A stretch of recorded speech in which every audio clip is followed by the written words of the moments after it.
This episode could be triggering for sensitive listeners and contains mature content. It may not be suitable to all listeners. Should you need any emotional assistance, please see the show notes for telephone numbers that you can call. The views and opinions expressed in this podcast are my own and do not reflect the official policy or position of the podcast. Any content provided by contributors such as the host, guests, bloggers, sponsors, or authors are of their opinion and are not intended to malign any religion, group, club, organization, company, individual, or anyone or anything.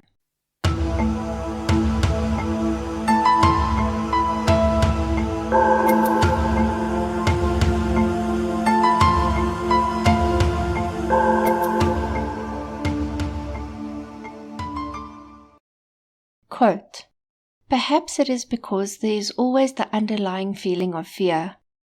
It could be that overrides everything. Could be.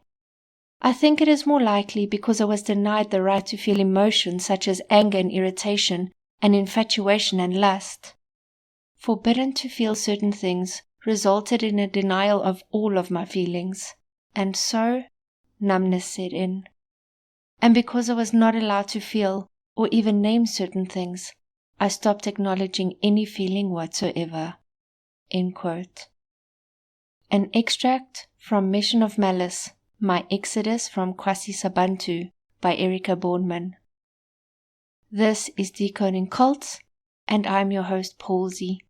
You are listening to the Kwasizabantu Mission, Part 2.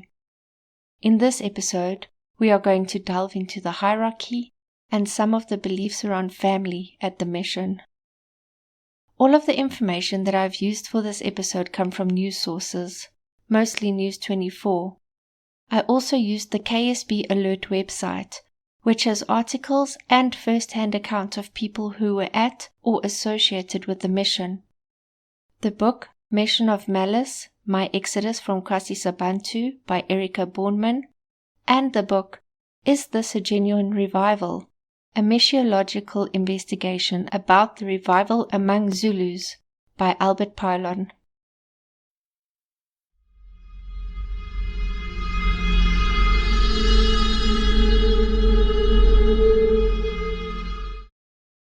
To be able to talk about the beliefs and hierarchy, we need to look back to the revival of the Zulus and the formation of the Mamas.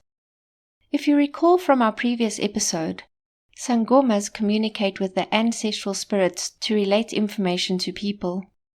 Within the Pentecostal denomination in Christianity, speaking in tongues is seen as a gift from God and is widely accepted within this church. What these two things have in common is that they both basically get messages from spirits, whether it be ancestral spirits or the Holy Spirit.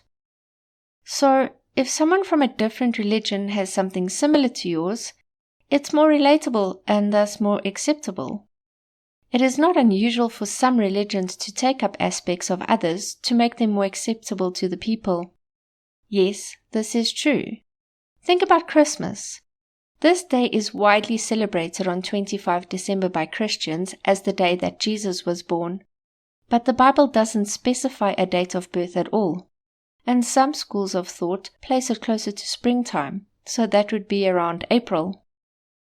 In part 1 of the Bronze Davidians, they stopped celebrating Christmas as Victor Houteff deemed it a Roman holiday, while he was not very far off. According to Britannica.com, the Church in Rome began formally celebrating Christmas on December 25 in 336, during the reign of the Emperor Constantine. As Constantine had made Christianity the effective religion of the empire, some have speculated that choosing this date had the political motive of weakening the established pagan celebrations. The date was not widely accepted in the Eastern Empire, where January 6 had been favored for the other half of the century, and Christmas did not become a major Christian festival until the 9th century. So yes, there are examples of religions intertwining for years. Last week, we also covered the day where a great wind came through the shed and sparked the Great Revival. However, something else, something very important to the group also happened on that day. It is said that while the wind was blowing through the shack, the Spirit of God came down and blessed a Zulu woman, Magasa Hilda Dube, with the gift of tongues. Hilda was proclaimed as a prophetess and became Erlo's right-hand woman. In the book, Is This a Genuine Revival? By Albert Pylon, writes that Erlo told Erwin Redinger about Hilda. Quote, he could get Magasa to go into a trance and said through her he could approach God directly. He saw the trances as the breakthrough to revival. Through them, he received direct answers to all his questions and was always completely in touch with God's will. Hence, everyone should listen to him. This gift that worked through Magasa had been granted to him personally so that he would not go astray. Any alarm bells going off in your head? Mine too. We all know by now that cult leaders often proclaim to be the only ones with all of the answers, or the only vessel through which people can get salvation. Here we can see that he started proclaiming this from very early on, in the days before the actual mission even existed.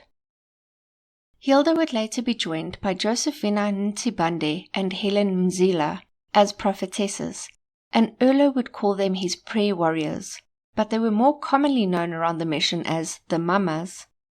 Lydia Dube, Hilda's daughter, would also later become one, and they, along with Erlo's brother Friedel, would become part of Erlo's inner circle. In February of 2000, Mr. Kulekanimate wrote an account of his time at the mission between 1986 and 1995. In it, he describes the hierarchical structure of the mission as follows. At the very top of this institution is the founder and leader, Reverend Erlo Stegen himself. Immediately under him is a committee of 3 elders, which consists of Mrs. Josephina Ntsabande, Mrs. Hilda Dube, and her daughter, Mrs. Lydia Dube, who were primarily, though not exclusively, responsible for the Black Christian community at the mission. Alongside this committee of elders was an ad hoc committee of elders who were primarily, though not exclusively, responsible for the white Christians. Under this committee of elders was a council of co-workers, preachers, which comprised of all of the preachers, including the members of the famous Kwasizabantu choir No. 1, which has travelled the world singing to the glory of God. Thereafter, Kwasizabantu choir No. 2, which I belonged to at the time of my departure. Choir No. 3, also known as Zilungi Silele. Choir No. 4, also known as Tumamina. Kwasizabantu Youth Choir, which was made up of present and past pupils of the notorious Domino Savite school. Domino Savite choirs, various other small choirs formed of different groups of individuals, and the masses of general workers, farm workers, shop assistants, and the builders who did not belong to any of these choirs, and were therefore regarded as having made the least spiritual progress. Just for interest's sake, Zulungisilele means prepared in isiZulu, and Tumamina means send me in isiZulu. Where you land within the hierarchy within the mission is very important, as this determines how you were treated, where you lived, and what you ate. The higher up you were, the better you were treated, and the more spiritually advanced you were deemed. I will get into more detail around this later in the story. Let's get into some of the beliefs. I'm going to start with family, as there are many things that overlap here. Men are the heads of the household. Yes, I know this is not a strange concept, but in the case of the mission, women were seen as lesser beings, and to add salt to the wound, even though they claim to be multiracial, there have been multiple reports that if you were a black person, especially during the early years, you were basically at the bottom of the food chain, unless you were part of the inner circle. Let's say you are a small family, husband, wife, son, and daughter living at the mission. The husband is revered as he is a man of God. The son is revered as he is going to become a man of God. The wife, however, she is under the control of her husband, And daughters, well, they're way at the bottom. There were a few allegations which came to light where husbands had been accused of allegedly beating their wives or abusing their children. At KSB, when you have an issue, you take it to the authorities. No, not law enforcement, the leadership of the church. The thing is, in cases where people would speak up, they would be told that they are at fault and that they should not be speaking ill of their husband or father. In a News 24 article, Mariki Botma, who was a child at the mission at the time, stated, quote, "Every time she would report it and tell them he did it again, they would ask her how she respects her husband if she talks badly about him. She had to take it and keep quiet." Now, I would like to state here that I do not think this happened in every household, but it is my opinion that it may have happened in quite a few. And I also think that the church wanted to avoid any outside scrutiny, so they never reported these types of things to law enforcement. In an article on ksbalert.com called "I Escaped from the Mission from Hell," the anonymous contributor states, quote, "Male supremacy was an unquestioned fact of mission life. A woman's life revolved around pleasing and placating the males in the community. A woman is a temptress, full stop. Ah, yes, women, they are the root of all evil." In her book, Erika Bornman states, "And women, we, are the worst. You'd think that we should just be exterminated from the face of earth because all we do is tempt men into sinning." Okay, so wait. Does this mean as soon as men enter the mission, their self-control just switches off and they're all subject to the evil woman temptress? Give me a break. So how does one control these evil females? Well, one way is their clothing. Women are not allowed to wear any makeup, nail polish or jewelry, except of course for their wedding rings. They are also not allowed to wear any pants. The reason given here is Deuteronomy 22 verse 5. Women are not to wear men's clothing, and men are not to wear women's clothing. The Lord your God hates people who do such things. So what can women wear? Well, they're only allowed to wear dresses and skirts, as long as it's loose-fitting and covers their knees. The necklines of their dresses and or shirts need to be high, and their sleeves must at the very least cover their upper arms. I found a report that neither men nor women were allowed to wear jeans, but I looked at some of the photos online and saw some men in jeans, so I'm not 100% sure on how accurate this is for men. In my opinion, these rules fall under behavior control on Dr. Steve Hassan's bite model, specifically point 4, where the clothing and hairstyles of the follower is controlled. Another way they strive to avoid temptation between sexes is to ban all contact, physical and verbal, between unwed men and women, even boys and girls. If individuals are even perceived to have any sort of romantic contact, they are punished, sometimes severely, but I'll get into that a bit later. Being a girl at the mission was bad enough, but being a black girl, that was even worse. Before we carry on with this part of the story, I just quickly want to jump back to Zulu tradition.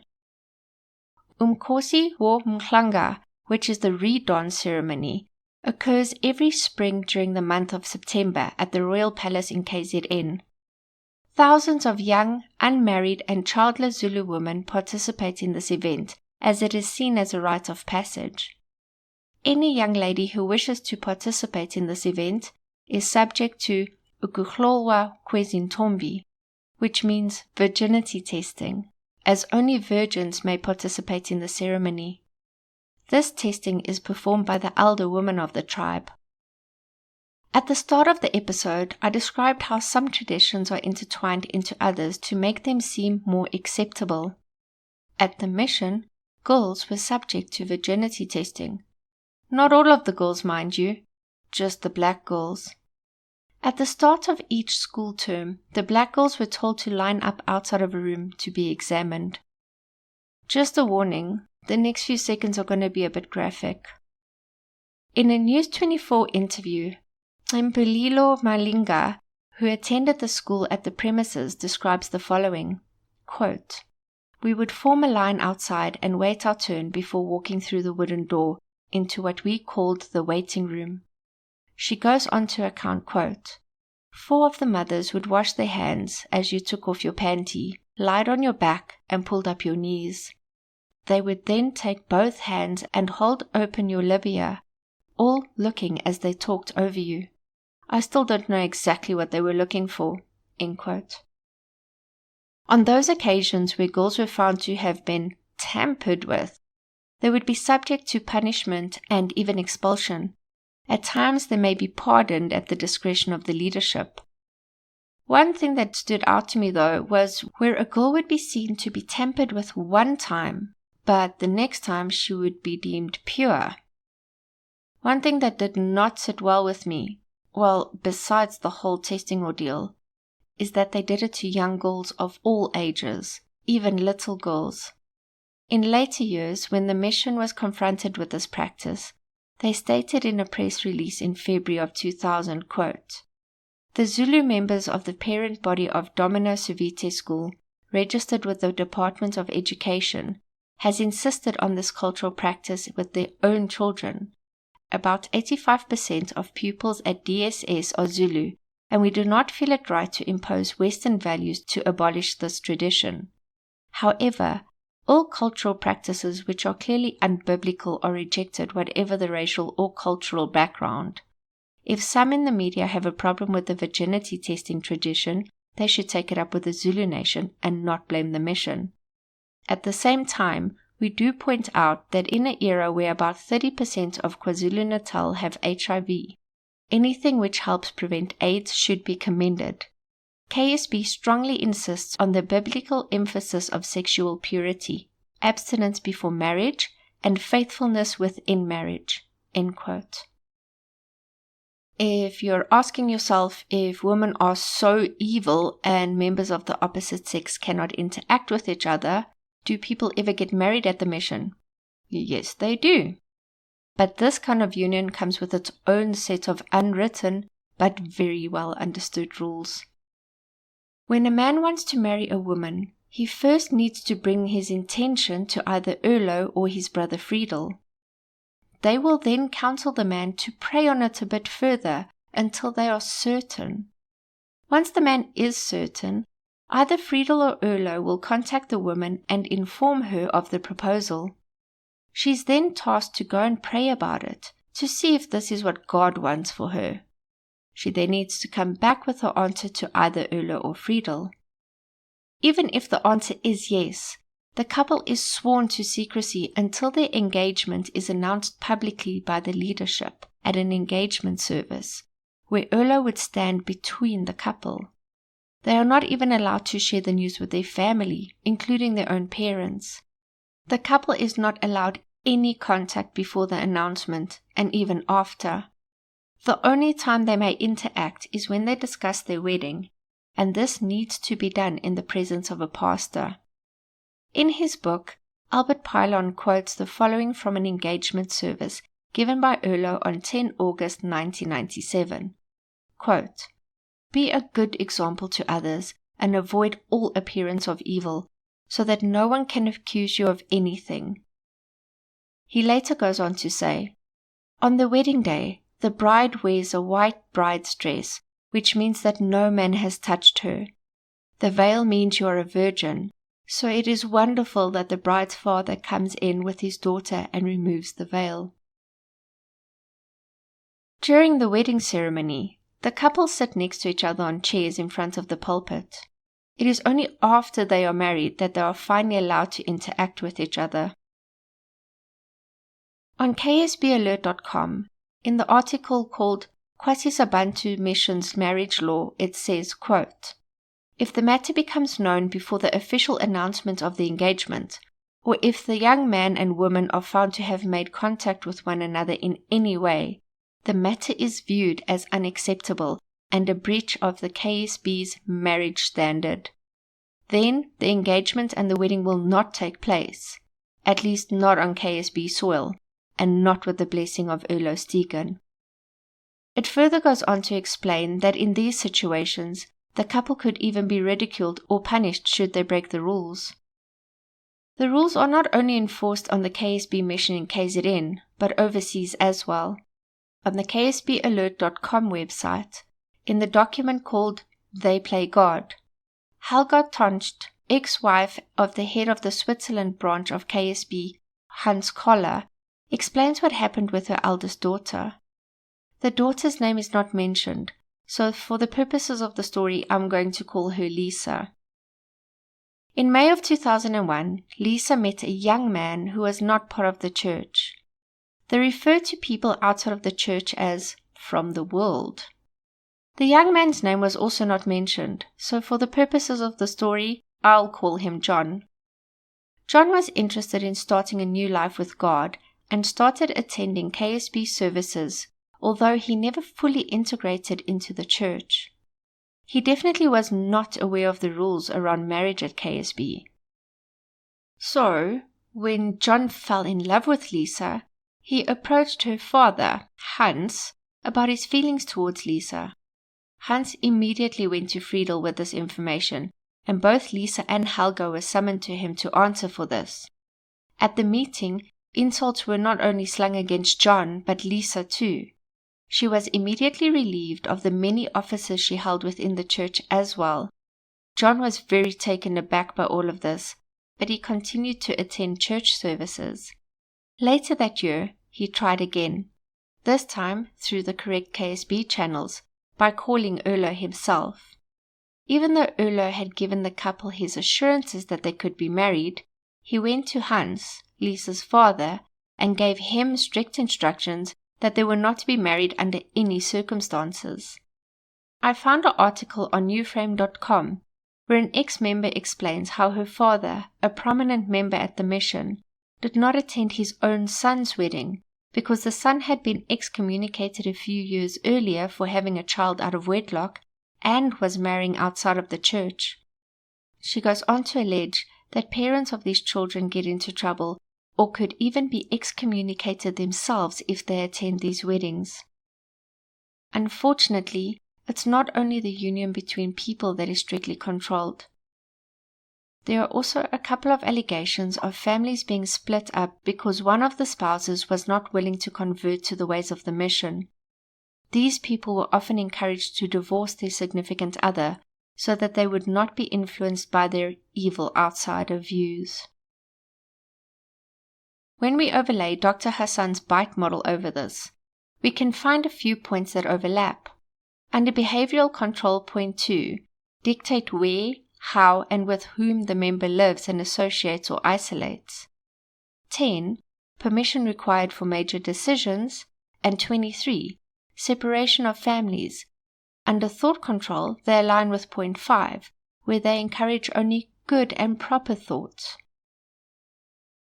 It is also alleged that it was not all sunshine and roses for the children who grew up at the mission. VerywellMind.com describes fear as a natural, powerful, and primitive human emotion. It involves a universal biochemical response as well as a high individual emotional response. Fear alerts us to the presence of danger or the threat of harm, whether that danger is physical or psychological. Many of the brave people who have come forward and told their stories, especially those who grew up at the mission, use the word fear as the greatest underlying feeling they had during their time at KSB. Just a heads up, the next few minutes will contain elements of child abuse. Please consider this, and should you be triggered in any way, I suggest that you skip ahead for your own mental health. In her book, Erika Boorman writes the following: "You have to break a child's spirit by the time it is 3 years old," Uncle Erlo thunders from the pulpit. Others preach this as well, because where Erlo goes, we all follow. This lesson is ingrained in us. You have to break a child's spirit, or that child will never follow God. Parents break their children's with regular hidings, and the co-workers break the spirits of the Domino Saviti school's pupils with an orange plumbing pipe. public beatings of children are the order of the day. Manfred Stegen said in the News 24 documentary, "Children were punished severely, sometimes by their own relations. In other words, if my brother has done something, they would call one of my brothers to deal with her. They wouldn't do it themselves. The teachers or the people at the mission station, they did punish the children as well." There are numerous allegations about the beating of children at the mission. Many people describe how, when they had been seen to have broken any of the rules, they would be called to a place which they referred to as the upper room. Here they would need to lie down on the ground. Their hands would be held by one person and their legs by another. A third person would then beat the child with a plastic plumbing pipe.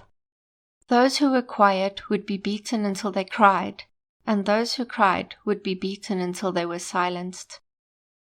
We need to remember that until its banishment in 1996, corporal punishment was allowed in schools in South Africa. We were not held down and beaten black and blue with pipes though. I remember being in school and, as a girl, being smacked on my upturned palms with a ruler. It hurt, but it never felt like abuse. Erica Borman recalled a time where a young girl was accused of stealing sweets. She was taken to the upper room. Instead of the beating, they brought out a knife, saying that the Bible teaches people that if you sin, your hand will get cut off. I found the verse in Matthew 5 verse 30. Quote, "If your right hand causes you to sin, cut it off and throw it away. It is much better for you to lose one of your limbs than for your whole body to go to hell." End quote. This little girl, who was no more than 8 years old, was given the choice between a pipe and a knife. She was beaten severely, and the other children in the room had to watch. They were not allowed to react or look away, because if they did, they would also be punished. But punishment wasn't limited to this upper room. At times this would also happen in the classroom or after assembly. Fear was so ingrained into these poor children that one survivor recalls a young boy who was called up to the stage. He was so frightened that he wet himself. In the News 24 documentary, one of the survivors recalls a time where her brother was hit so hard with a broomstick that it broke into 3 pieces. The biggest sin of all was being suspected of having a relationship with a member of the opposite sex. This was followed by an interrogation, a beating, and in some cases expulsion. Expulsion was just not from the school, but from the mission itself. Your family would even need to disconnect from you. Helempilo Malinga recounted to News 24 of how she was offered a chocolate from a male worker at the mission when she was 15 years old. Another person at the mission saw the exchange and immediately reported her. She was called to the office with some of the male co-workers, where she was told to confess that she was in a relationship with this man. Obviously she denied this, but was not believed. She was beaten and expelled, and her parents even wrote her off. And at the age of 15, she was left to make her way in the world all by herself. Besides all of the punishment, there were also strict rules around clothing for children as well. At the start of each term, those children who came from outside of the mission to attend school would need to bring their suitcases to the assembly hall. There, the co-workers would go through all of the kids' clothes and would separate clothing that was acceptable from those that weren't. Clothing with any kind of logo on were definitely not allowed.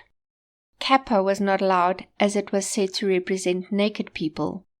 Apple, the logo with the bite out of the apple, was said to be a sign of the devil, and Dolce & Gabbana, or D&G, was said to be devil writing. Censorship was also said to happen within the schools.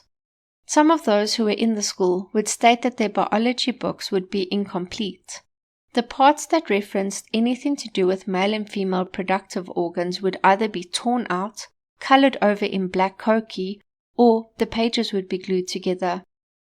It was also said that even though this was supposed to be the first fully integrated school, the black and white children did not initially have classes together. The white girls were allowed to have long or short hair, but the black girls were forced to keep their hair shaved short. Both children and adults were also on occasion allowed to watch movies, but even these were censored, like The Sound of Music. They would take all of the romantic scenes out of it. But not all of the movies were censored. Some of the survivors recount how even as young children they were forced to watch The Burning Hell. This movie was made by Pastor Estes W. Perkel in 1974. It is based around the fact that those who live in sin, deny God, and do not follow the correct path will burn in hell.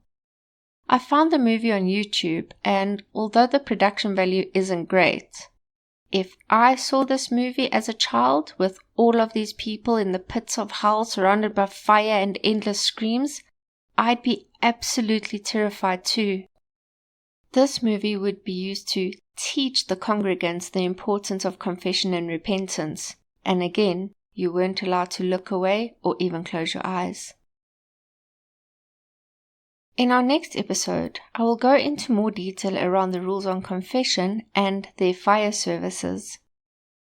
I just want to add a disclaimer in here that the Kwasizabantu mission denies the allegations put forward to them, and a part of a statement sent by them to News 24 states, quote, "Even though some of the alleged incidents appear to go back 20 to 30 years, we nevertheless respect their privacy, and ultimately they must themselves decide whether they wish to engage with you and respond to your report.